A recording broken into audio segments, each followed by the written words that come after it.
We often speak of discipline as a battle, a fierce clash of wills against the siren call of comfort. We admire those who seem to possess an iron grip on their intentions, who march relentlessly towards their goals, while the rest of us falter, negotiate, and ultimately surrender. But what if I told you that true, unshakable discipline isn't about fighting harder, but about creating a system so profound, so deeply integrated, that the very idea of resistance becomes obsolete? What if it's less about a struggle and more about a surrender to a future self you've meticulously engineered?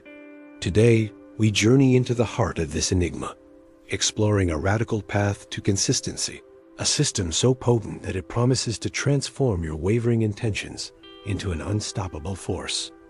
This isn't just about doing more, it's about becoming more. And to guide us, we have the story of Amelia. Amelia was, by all accounts, a dreamer. She envisioned a life of vibrant health, creative output, and serene mindfulness. Her digital art studio, once a bustling hub of inspiration, now felt more like a tombstone marking forgotten ambitions. Each morning, she would wake with the best of intentions. Today, she'd whisper to the dawn, I will finally commit to my art, truly dedicate time to my craft. I'll go for that run I keep postponing. I'll meditate. Yet by evening, the canvas remained untouched, the running shoes gathered dust, and her mind, far from serene, was a whirlwind of self-recrimination. She was trapped in a cycle of enthusiastic starts and inevitable fizzles, a prisoner to what felt like an internal negotiation committee, always finding reasons to delay, to defer, to decide later. Her problem wasn't a lack of desire. It was a crisis of commitment. Every task, every healthy choice, felt like a choice she had to make anew, every single day.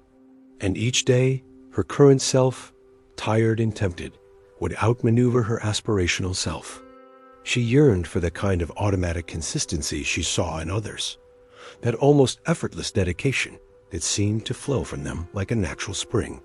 She wondered if they possessed some secret strength, some genetic predisposition to willpower that she simply lacked. One day, scrolling through an old psychology forum, she stumbled upon a term, Gyoji. It was a concept rooted in ancient Zen practice, often translated as continuous practice, but the description went deeper. It spoke of eliminating the gap. Not just the gap between intention and action, but the gap between one session of practice and the next. It wasn't about heroic bursts of effort, but about unbroken chains of small, consistent actions, so seamless that they fused into an unbreakable identity. The forum post outlined a framework, a series of profound psychological shifts that transformed mere habits into an identity, turning choices into inevitabilities. Amelia, though skeptical, felt a flicker of hope. She decided to dedicate 90 days, an ongo, as the Zen masters called it, to this radical experiment. Her goal, to complete a challenging digital art piece, meditate for 20 minutes daily, and run 3 miles 4 times a week. The first principle of Gyoji Amelia encountered was the power of public declaration. We often make our commitments in the quiet solitude of our own minds, a secret pact that can be easily broken without consequence. But our primal brains, it turns out, are deeply wired for social accountability. Imagine standing before your tribe, declaring your intention to hunt, and then returning empty-handed. The shame, the potential ostracization, would be a far more potent motivator than a private whisper of disappointment. Amelia, with a knot in her stomach, posted her intentions on her small art community forum and a private accountability group with a few close friends. She listed her specific goals, her on-go period, and even hinted at daily updates. The act of typing it out, hitting post, sent a shiver down her spine. Now, it wasn't just her dream. It was a promise to others. The invisible eyes of her friends and fellow artists would be on her. The stakes had been dramatically raised. The comfortable option of quietly quitting was gone, replaced by a very real, very public threat to her self-image. Next, The system demanded the removal of negotiation points, particularly around time. Amelia had always struggled with when to tackle her tasks. I'll do my art after lunch, or maybe after that email. Oh, the light's better in the evening. These constant internal debates were draining her willpower before she even started. Gyoji suggested a ruthless solution: fixed, non-negotiable hours. She chose 6 a.m. for her meditation and run, and 7 p.m. for her art. These times were carved in stone, immune to discussion. No matter how tired she felt, no matter what fleeting thought suggested an alternative, the decision had already been made. Her alarm became a sacred signal, not a suggestion. The simple act of eliminating the when transformed her mornings. There was no internal argument. When 6 a.m. arrived, she simply began. The friction vanished. It was like a train pulling out of the station. Once the schedule was set, the engines just ran. Her brain, accustomed to endless debate, now found itself with a surprising amount of mental energy freed up. That energy, previously wasted on internal wrangling, could now be channeled directly into the task itself. The third, and perhaps most counterintuitive, pillar was the concept of the one way or forms. Amelia, like many creatives, thrived on variety. She enjoyed experimenting with different running routes, various meditation techniques, and a wide array of digital brushes and styles. But Gyoji cautioned against this. Variety, it explained, was the crack where old patterns leak back in. When you constantly change the specifics of your practice, your brain never fully automates the process. Each session feels like a new decision, a new learning curve. The instruction was stark. For 90 days, her run would be the exact same 3-mile loop at the exact same pace. Her meditation would follow the exact same guided track, focusing on the exact same breath awareness. Her art session would begin with the same warm-up exercises, using the same set of tools, always progressing on her chosen piece in a predefined sequence. It felt rigid, almost stifling at first, but something remarkable began to happen. By eliminating variation, she eliminated thought. The sequence became so ingrained that her body and mind began to anticipate the next step. Her feet found their rhythm on the familiar path without conscious effort. Her breath settled into its meditative cadence the moment the audio began. Her fingers moved across the digital tablet almost instinctively, knowing which brush to select, which layer to adjust. This wasn't willpower anymore. It was pre-programmed action, written into the very architecture of her brain, deep in the basal ganglia, the seat of habit formation. It was a liberation, not limitation. The effort shifted from doing to simply showing up. But life, as we know, is unpredictable. Illness, travel, unexpected guests, these are the saboteurs of even the best laid plans. This brought Amelia to the final, crucial pillar: pre-solutions. Most people wait for obstacles to arise before deciding how to deal with them. A reactive approach that almost guarantees failure when willpower is already depleted. Gyoji demanded a proactive strategy.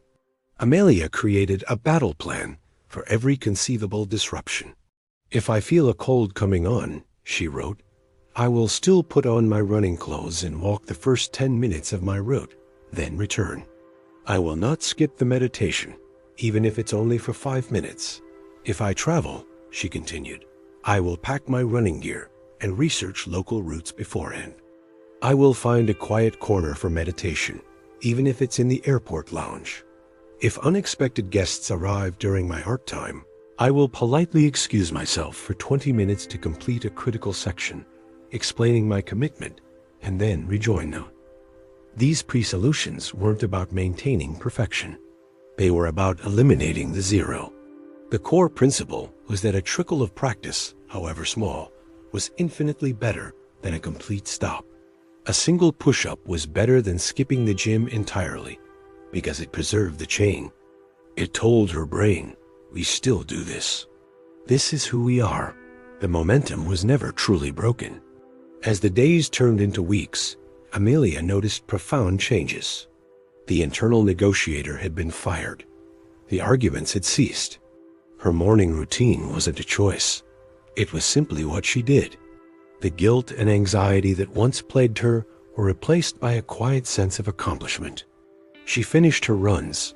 She found her meditative calm, and her digital art piece was not only progressing, it was becoming something she was truly proud of. Other people started to notice. Her friends, seeing her consistent updates, would sometimes comment, "Amelia, that's intense. Don't you ever take a day off? Aren't you worried about burnout?" A subtle smile would touch Amelia's lips. This was the frightening metric described in the forum. When her discipline seemed unhealthy or robotic to others, it wasn't a sign of imbalance, but a testament to the fact that she had crossed a threshold. She wasn't merely trying to be disciplined anymore. She was disciplined. The ango wasn't about being perfect. It was about demonstrating to herself, again and again, that she was capable of being unstoppable. By day 90, the programmer Raphael from the original account described himself as a programmed machine. Amelia felt it too. The person who woke up each morning and debated doing her tasks was gone. In her place was someone who simply began. The energy she used to spend on internal negotiation was now free, flowing into her creativity, her work, her relationships. Her identity had shifted. She was no longer a person who wanted to be an artist, a runner, a meditator. She simply was those things. Her commitments were no longer reversible. They were fundamental aspects of her being. Amelia's journey reminds us that the most powerful form of self-control isn't about brute force, but about intelligent design. It's about meticulously removing the decision points, leveraging our primal psychology, and forging a path so clear, so automatic, that resistance becomes a foreign concept. It's about building a system that makes the desired outcome not just probable, but inevitable.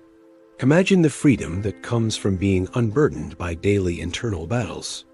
Imagine the creative energy, the mental clarity, the sheer progress you could achieve if your intentions were truly irreversible commitments. This isn't just about changing what you do. It's about fundamentally changing who you are. If this exploration into the architecture of unbreakable discipline resonated with you, and you are ready to dive deeper into the fascinating landscape of the human mind and its limitless potential, make sure to subscribe to Deep Mind.